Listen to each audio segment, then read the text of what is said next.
So with the recent passing of Pope Francis, there's obviously been a lot of reflection. But um, maybe beyond the immediate tributes, what can we really learn? I mean, learn about leadership, resilience from someone who led such a massive global institution. Exactly. And thankfully, we have his autobiography, Hope. It gives us this, well, this unique window, doesn't it, into his own thoughts, his experiences. Right. So this isn't just a summary, not a eulogy. We're doing a deep dive here, specifically for you listening. We want to pull out the key insights on leadership, on personal transformation. Yeah, using his own words, his own stories as the source. We're aiming to distill that wisdom, make it accessible. Okay, so here's the plan. We've got 10 key leadership ideas with direct quotes that really stood out.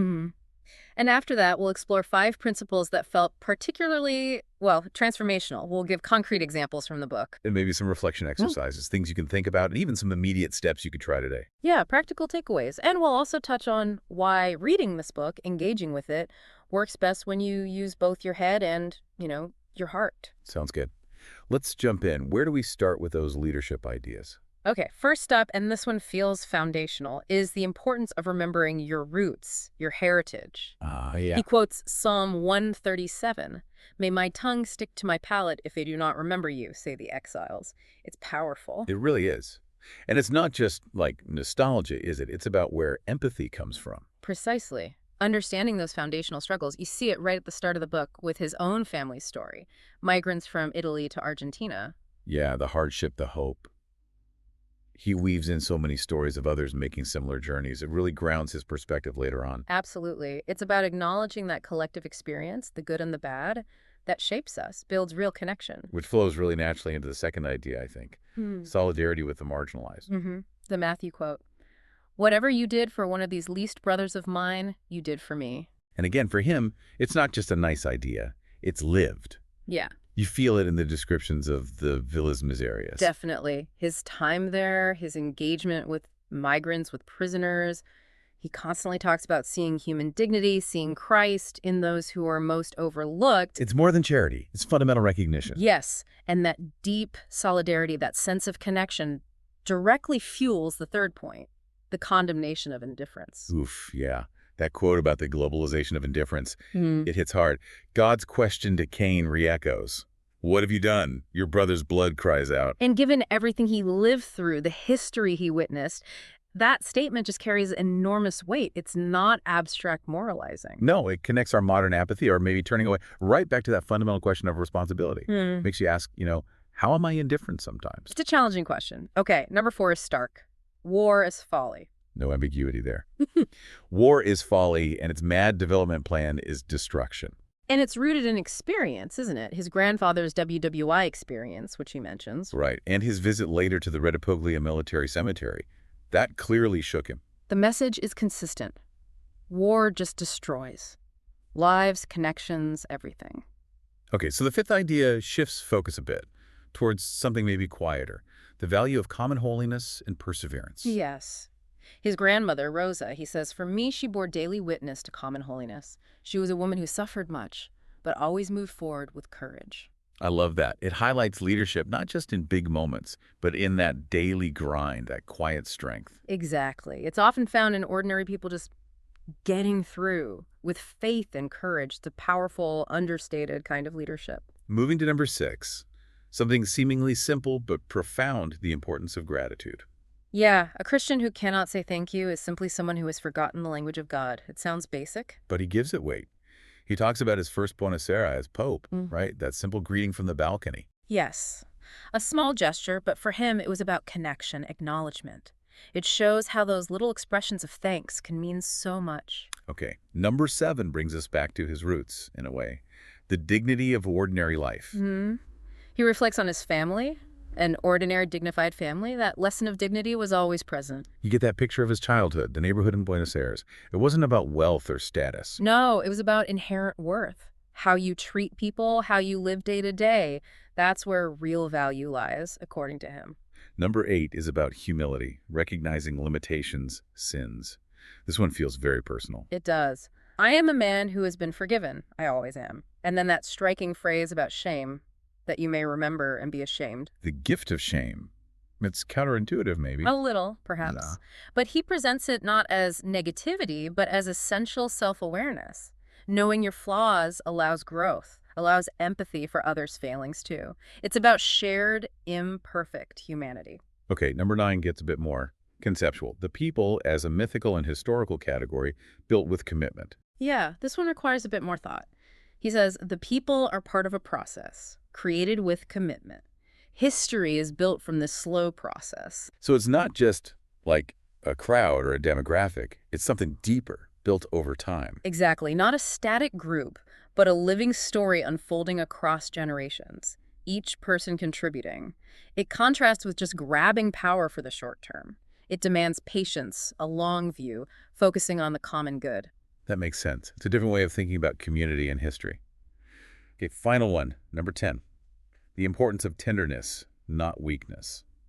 I really like this one. Tenderness is not weakness, it is a true force. It is the road that the strongest and bravest men and women have taken. That definitely challenges some standard ideas about what strong leadership looks like, doesn't it? It really does. He reframes tenderness. It's not softness in a negative way, but the strength to be vulnerable, to connect emotionally, to lead with compassion.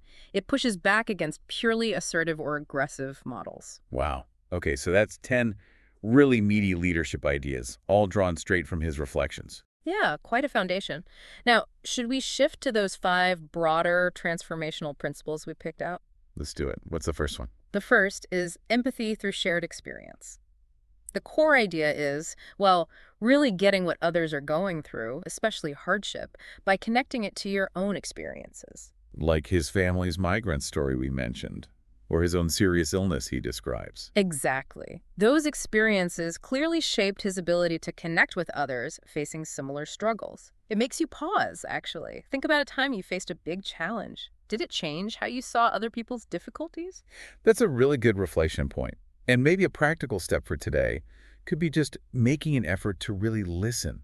Listen to someone with a different background without jumping to conclusions. That's perfect. Just listen to understand. Okay, second principle, resilience in the face of adversity. The ability to bounce back, right? Precisely. We see it with his grandparents losing everything in the '32 recession but rebuilding, or his own health battles during his novitiate. So for reflection, maybe think about a past failure or disappointment. Yeah. What did you learn? How did you actually move forward from it? Yeah, acknowledging that process. And for immediate action, maybe pick one small step, just one manageable thing you can do today towards tackling a current obstacle, big or small. Just generating some momentum. I like that. What's principle number 3? The power of small, meaningful actions. Recognizing that seemingly tiny acts, kindness, gratitude, just being present can have a huge ripple effect. Like the Buenos Aires again. Mm. Or he mentions Sister Dolores's comforting words when he was ill. Yes, and Conchetta, who worked for his family, her simple dignity, these small moments stick with him. So maybe reflect on a small kindness you received recently or one you gave. What was the actual impact? It's often bigger than we think. And for today's action, pretty simple. Do one intentional act of kindness or just genuinely thank someone. Small things, big impact. Okay, number 4 is about critical discernment and avoiding ideological rigidity. Thinking critically, questioning assumptions, even within your own traditions or beliefs. Exactly. He talks about debates on liturgy, warns against spiritual worldliness, basically, getting trapped in rigid thinking. So a reflection might be, take a belief you hold strongly. What's the real evidence? Are there other valid ways to see it? That requires some real honesty with yourself.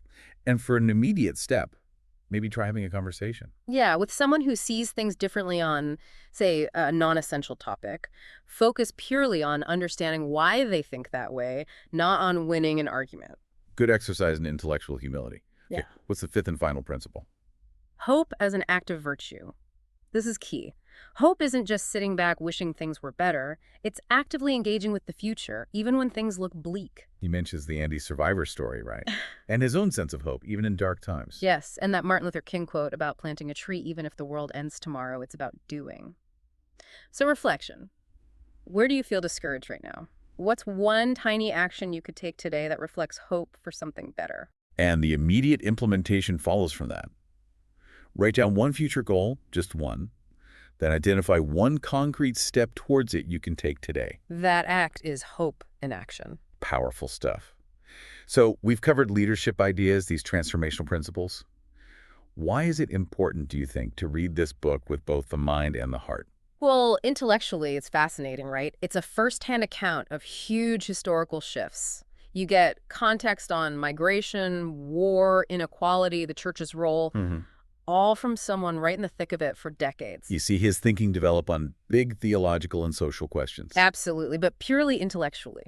You'd miss so much. The emotional connection is vital. How so? Through all the personal stories, family, friends, encounters with suffering, with joy, you connect with the human being. The ideas aren't abstract anymore. Yeah, the stories of resilience, loss, compassion, they resonate personally, don't they? Yeah. Makes the values more memorable, more impactful. Totally.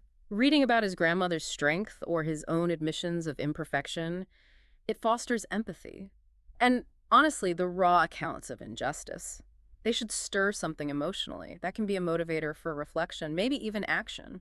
So bringing this all together, we've looked at leadership rooted in empathy in service. We've talked about resilience, hope, and this call, really, to engage with the world with both intellect and, well, compassion, our minds and hearts, And it's crucial to remember this all comes directly from his lived reality, his own deep reflections.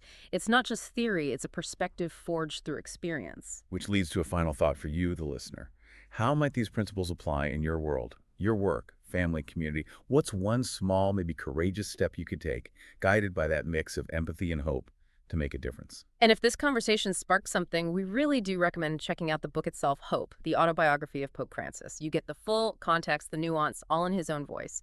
And, we'd be curious to hear what resonates most with you. What are your takeaways?